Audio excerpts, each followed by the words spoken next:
We all know that AMD's Ryzen CPUs are some of the best CPUs you can buy right now. But what about their pre-Ryzen CPUs? Well, here I have an AMD Athlon X4 845, and it's one of AMD's latest CPUs before they made the Ryzen CPUs. It is based on their Excavator architecture, which is an iteration of their ill-fated Bulldozer architecture, and it was the best that they could do before they made the Ryzen CPUs based on the Zen architecture. So just how well does it do in 2021, especially against its main rival, the Pentium G4400, launched around the same time in 2016?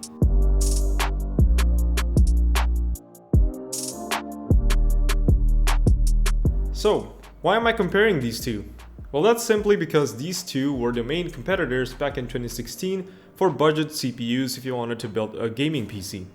Because the AMD Athlon X4 845 was priced around $70, and the Pentium was also around the $70 mark, while the Pentium has dual cores and no hyperthreading, and the AMD CPU has 4 cores in their 2-module setup. Now, this is a very different approach to the CPU core counts, and that's simply because AMD does not have anything better than this. This is about the best that AMD could do back then, which is their Carrizo lineup of CPU based on the Excavator architecture, which is the 4th generation of the Bulldozer architecture that launched all the way back in 2012, I think, with the FX 8120. Now, this architecture is really not the best architecture ever. You probably don't hear many good things about the Bulldozer architecture from AMD, and for pretty good reasons too.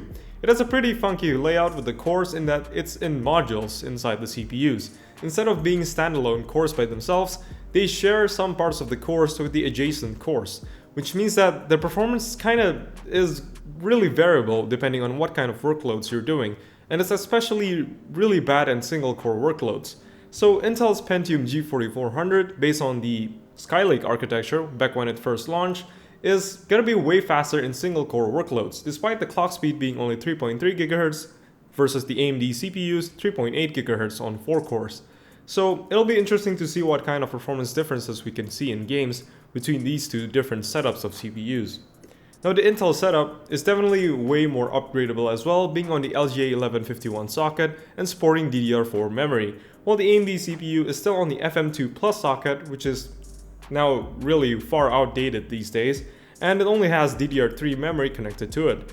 While on the AMD CPU, I'm using this ASRock motherboard, the A88M-G3.1, which is some of the most modern FM2 Plus motherboards that you can buy, since it has an M.2 slot for PCIe drives, as well as a USB 3 10 gigabit per second port and a USB Type-C port, which is, kind of telling of how advanced this motherboard was back then for FM2 Plus, especially because this is one of the last motherboards launched for the FM2 Plus socket. Now, the other big difference between these two CPUs is that the AMD CPU only has 8 lanes of PCIe 3.0 to the GPU instead of 16 lanes with the Pentium, which has a full controller inside it, instead of the mobile chip controller that's on the AMD CPU. That's because Carrizo is mainly a mobile-focused CPU that's focused on low performance and therefore low power consumption for mobile devices that AMD has ported to the desktop. So it's a mobile-first CPU design, and because of that, it also has some power-saving features such as lower L2 cache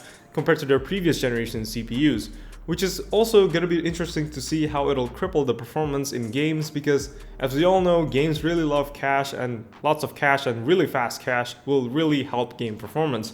While the Pentium CPU also has an L3 cache, which is going to help it a lot in terms of performance, because the AMD CPUs on the FM2 Plus socket does not have an L3 cache, which is kind of a really weird decision in my opinion, because they only have an L2 cache, and that's really going to cripple the performance even more. So it'll be interesting to see, especially because back then when these two were launched, all the reviews comparing these two CPUs really favored the Pentium G4400 even more than the AMD Athlon X4 845 or any of the other AMD FM2 Plus CPUs, even with higher clock speeds in the K versions. And that's mostly because games back then really aren't multi-threaded, so lots of games really focus on single core performance, in which the Pentium will definitely win out against the AMD Athlon CPUs by a lot. So yeah, it'll be interesting to see what kind of performance we get in 2021, especially with newer games that are more multi-threaded oriented, so it should perform better on a 4-core CPU like the AMD instead of a dual-core CPU on the Pentium G4400. Now for the specifications of the CPUs, the AMD Athlon X4 845 is a quad-core 2-module CPU from AMD built on the 28nm Global Foundries process that's a high-density library that's usually meant for GPUs but is used for this CPU to increase the efficiency. The CPU only features 2MB of L2 cache, but features an increased L1 cache per core compared to the previous Carrizo designs, so it might be better in bursty workloads and be more efficient, but it might be crippled when it needs a lot of L2 cache in the workloads. The CPU also clocks in at 3.8 GHz on boost, which it pretty much sustains 100% of the time whenever you use the CPU, and it also has a 65W TDP. It also has a dual-channel DDR3 memory controller that can operate up to 2133 MHz. I tried running memory kits faster than that, but it just wouldn't boot, so that's what I'm using for this testing. 16GB of 2133 MHz CL10 memory kit from Patriot that I use on the ASRock A88M-G3.1 motherboard. As for the cooling, you could pretty much just use the stock cooler from AMD, but I'm also trying out the Deepcool Ice Edge MiniFS 2.0 for when I overclock the CPU using a 102 MHz base clock overclock, since this is a locked CPU, but the results weren't that promising, so personally I wouldn't overclock this CPU, considering that in my sample I had to increase the voltage quite a lot, which increased the power consumption by a significant margin. Now for the Pentium G4400, it's built on the 14nm process from Intel, and it's using the Skylake architecture. In this version, it's a dual-core CPU with 3MB of L3 cache and 512 KB of L2 cache, along with 64 KB of L1 cache. The CPU is also clocked at 3.3 GHz, which results in a 54W TDP. The CPU is also connected to a dual-channel DDR4 memory controller that can support up to 2133 MHz, which actually should have similar bandwidth to the DDR3 controller on the AMD Athlon CPU. And for the Pentium, I'll be using an MSI B150M Night Elf motherboard, along with 16GB of DDR3 memory from Patriot as well. Both of these machines will be powered by the Corsair HX1000i power supply, along with an Asus Strix RX 474GB GPU for performance testing. This GPU will also be overclocked to 1380 MHz on the core and 1900 MHz on the memory, which will result in performance that's similar to GTX 970 or 980, which is the highest end GPUs you can buy on the era of these CPUs. First off, in Cinebench, you can see the Athlon X4 845 is only slightly behind the G4560, which is a higher end Pentium part, while the G4400 is left behind in the multi-core benchmark thanks to not having hyper-threading. Although in the single-core testing, the G4400 and the G4560 is almost 30% faster than the AMD Athlon X4 845 thanks to the architecture advantage of the Skylake architecture. Here in Assassin's Creed Valhalla, you can see that the Athlon CPU wins by default because the Pentium G4400 just outright wouldn't run the game. It wouldn't even start, probably because it only has 2 threads, while the Athlon has 4 threads because of its 4 cores, and the Pentium G4560 also meets that with a hyper-threaded 2 cores, resulting in 4 threads. Although you can see that the Athlon CPU is quite a bit behind the Pentium G4560. Now in Cyberpunk 2077, you can see that the Pentium G4400 could run the game, but it's not a great experience, and it's the same thing with the AMD Athlon X4 845, which could only manage a 15 FPS average, which is way worse than the 34 FPS average of the G4560 and the i7-5775C, which just outright demolishes any of the other low-end CPUs. Now in Deus Ex Mankind Divided, you can see the Athlon X4 845 is superior to the Pentium G4400, although just a slight bit on the average. But you can see the minimum frame rates is way better because the Pentium G4400 is actually quite unplayable on this game. It's so stuttery and so jittery with the FPS that it's actually gonna make you nauseous if you try to play with the Pentium part. So the Athlon wins this one, although the overclocked version does literally nothing to the FPS, so I guess the game just requires 4 threads to have decent performance. Next is Forza Horizon 4. And this is again one of the games where the game just outright does not run on the Pentium G4400. It's probably because it only has 2 cores, and it requires 4 threads at the minimum.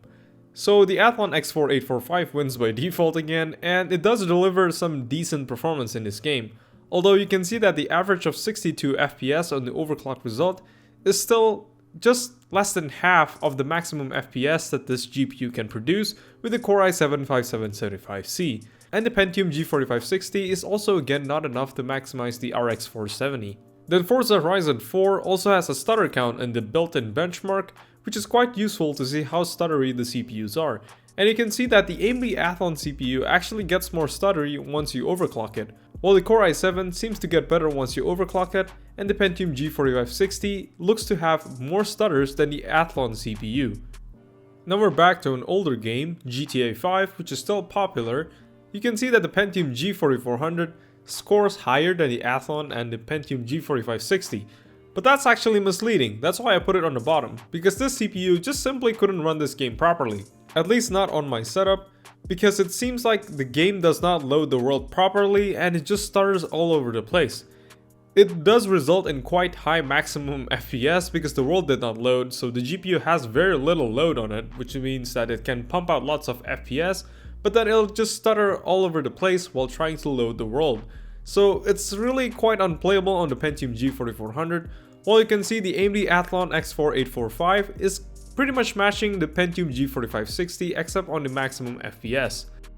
This is quite interesting to me because back when the CPUs were launched, it seems like GTA 5 favored the G4400 more than the Athlon CPU, but because of optimizations over time, the game probably requires more than just 2 cores these days.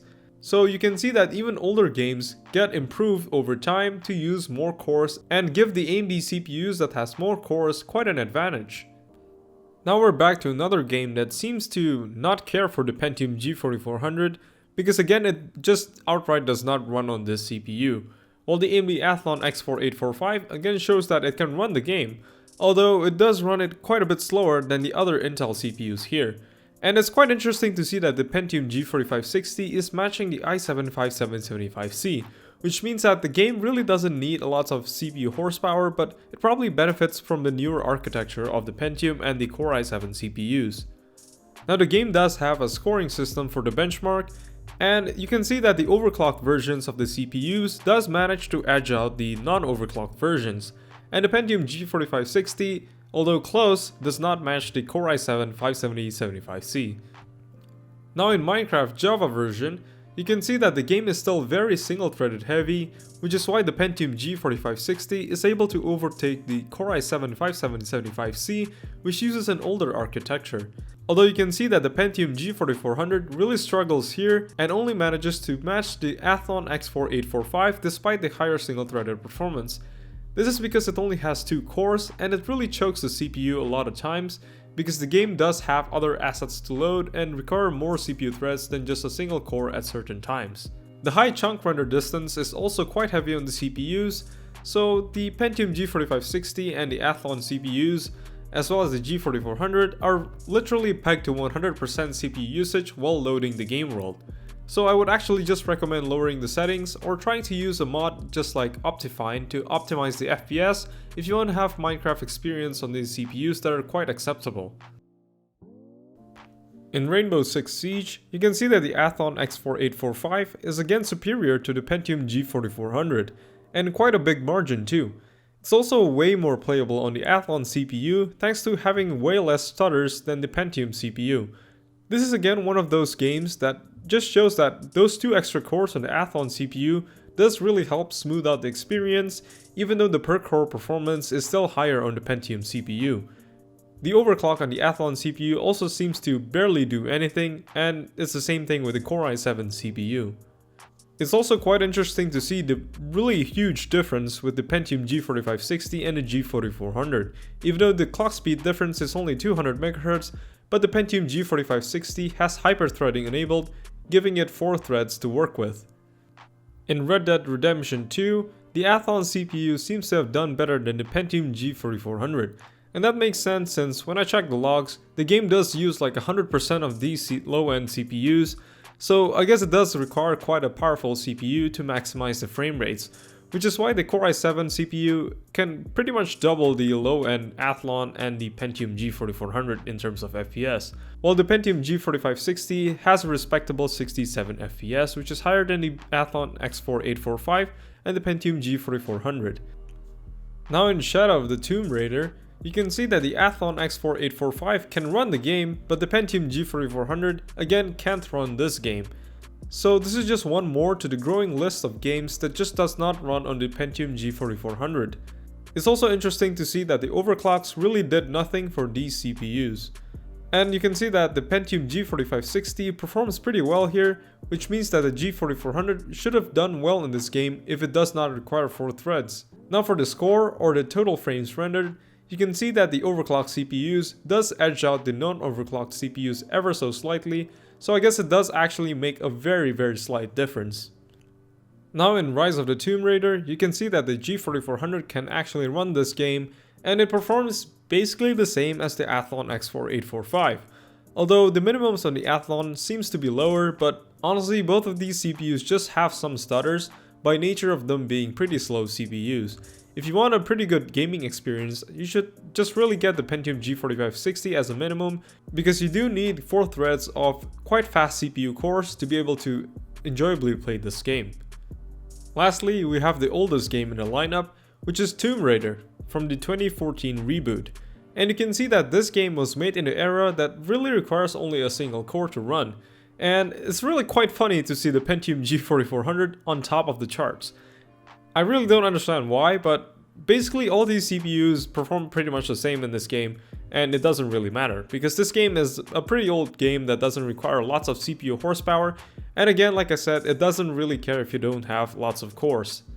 So I'm just including this to show how the hardware requirements for a game have changed over the years.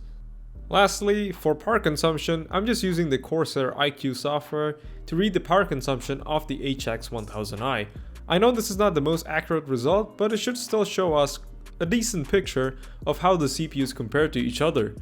And here you can see this is where the Intel Pentium CPUs are just outright winners compared to the AMD Athlon CPU. When the AMD Athlon is at default settings, it's drawing 138 watts, which is quite a bit more than the Pentium G4560 at 75 watts, which is delivering way higher performance, and it's also still higher than the Core i7-5775C at default, which is again delivering even higher performance. Now I could undervolt the Athlon X4 845 and drop it down to 108 watts at full load, which is a bit closer to the Pentium CPUs, and at least is lower than the Core i7 CPU. The other issue with the Athlon CPU is that the idle power is quite a lot higher than the Intel Pentium CPUs. The difference is about 30 watts at default, and once undervolted, it's still just under 20 watts. So if you're leaving your PC on for a long time, that's actually quite a big difference in terms of power consumption during idle. And this is just a drawback of using an older process technology for manufacturing the CPUs, because Intel is on 14nm compared to AMD's 28nm. And you can see that the Core i7 CPU is also slightly more power hungry than the Pentium CPUs, but that makes sense since it has 2 more cores, and it's also got a more advanced motherboard in the Asus Z97 motherboard. What's funny is the overclocked Athlon X4 845 draws almost as much power as the Core i7-5775C at 4.2 GHz, while delivering not even half of the performance. This is why I told you guys to just not bother with overclocking the Athlon CPU, because it really doesn't make sense. The process technology used for this CPU does not really promote high clock speeds, so if you're trying to push it to really high clock speeds, it's just not possible, and even trying to get to 3.93 GHz requires quite a lot of extra voltage to keep it stable. I would just undervolt this CPU and enjoy the power savings if you have an Athlon X4 845. So, as you've seen, the AMD Athlon X4 845 actually does pretty well in 2021, especially on the newer games, such as Cyberpunk or Red Dead Redemption or something like Horizon Zero Dawn, which is doing pretty well as well. I think this CPU keeps up with the newer games much better than the Pentium CPU did, because this CPU only has 2 cores and lots of games actually just outright does not run on this CPU. Because I guess they check for the core count, even though their actual raw CPU performance are not that different as you see from Cinebench, and the Pentium does have way higher single core performance. But it's just that games outright don't run on dual cores, or you actually have a really stuttery mess of a gaming performance from the Pentium, even though the FPS numbers seem okay. And a good example of that is GTA 5, which is kind of weird to me because back then when these 2 CPUs were reviewed, GTA 5 was already out there and people were reviewing it with this CPU, and it seems like the Pentium was way better than the Athlon back then. But now it seems like GTA 5 does not run that well on the Pentium. Even though the numbers look good from my graphs, it's actually not the whole story like I mentioned in the graphs, because the Pentium does have lots of stutters and it does not actually load the world properly, which is the reason for the higher frame rates than the Athlon CPU. So I would say that in 2021, AMD's CPU is actually now better than the Pentium CPU back then. So if you bought an AMD FM2 Plus CPU with quad cores, you're actually doing pretty well these days compared to if you bought a Pentium G4400 back then. And especially now with the CPUs costing, really cheap these days to use if you want to build a cheap gaming PC, the AMD Athlon CPUs are usually a bit cheaper, and the motherboards are also a bit cheaper, as well as the RAM being DDR3 compared to the Pentium G4400, which is still kind of more expensive. So I would really recommend the Athlon CPUs better for gaming these days, and maybe even other workloads, because it does have way better multi-threading performance, closer to something like a Core i3. So I don't know, I guess AMD CPUs also has fine wine in them, like they say, in that they age well and they do perform a bit better than the competitors after a few years compared to when they were at launch. And I think this is mostly just down to AMD including more cores with their CPUs compared to Intel at the same price point, and that's the reason for the CPUs holding up pretty well in the newer games compared to the Pentium with only dual cores. And yeah, that's really quite unfortunate, because the Pentium G4400 was really recommended by lots of reviewers back then. But another thing is that if you have a Pentium G4400, you could also just easily upgrade to a higher end like i7 or i5 CPU straight onto your motherboard, while the FM2 Plus socket is really a dead end and you can't really upgrade more than this kind of CPU. Especially the Athlon X4 845 is one of the last CPUs released for this socket, and really the only faster one would be the K versions of these CPUs, which are unlocked, although they use an older steamroller architecture, but they can clock higher, so they should have a bit better gaming performance than this if you're trying to upgrade your FM2 Plus socket motherboard. But yeah, that's it for this video. I hope you find this video just as interesting as I did, because I definitely sure found it interesting to see the AMD Athlon pull ahead of the Pentium in lots of games, as well as just outright being able to run the games instead of not being able to run it at all. And also found it really interesting that, overclocking really didn't do much to the Athlon, so like I said, just maybe don't bother overclocking it. But yeah, thank you for watching. Hope you enjoyed this video.